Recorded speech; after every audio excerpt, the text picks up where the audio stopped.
ஒரு பள்ளியில் குட்டி பையன் ஆரவ் என்ற ஒரு மாணவன் இருந்தான். அவனுக்கு சுத்தம் ரொம்ப பிடிக்கும். வகுப்பறைக்கு வந்ததும் மேசை சுத்தமிருக்கா, தரை அழுக்கிருக்கா இல்லையா என்று கவனமா பார்த்து கொண்டே இருப்பான். ஒரு நாள் இடைவேளைக்குப் பிறகு வகுப்பறை முழுக்க காகிதங்கள், பென்சில் துகள்கள். எல்லா குழந்தைகளும் சொன்னாங்க, யாராவது சுத்தம் பண்ணுவாங்களா? ஆரவ் மட்டும் சொன்னான், நாமே பண்ணலாமே. அவன் துடைப்பை எடுத்தான், குப்பைகளை கூடையில போட்டான், மேசைகளை துடைத்தான். அதை பார்த்த மற்ற குழந்தைகளும் சேர்ந்தாங்க.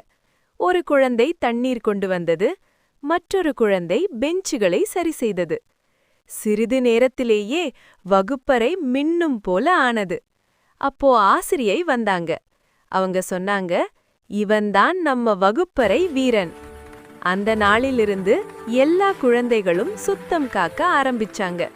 வகுப்பறை மட்டும் இல்ல, பள்ளியும் வீட்டும் சுத்தமாக வைத்திருக்க வேண்டும். ஆரவ் சிரித்துக்கொண்டே சொன்னான், சுத்தம் காத்தா ஆரோக்கியம் காப்போம். ஃப்ரெண்ட்ஸ், இந்த மாதிரி உங்களுக்கு வீடியோ பிடிச்சிருந்தா லைக், ஷேர், சேனல் சப்ஸ்கிரைப் பண்ணுங்க.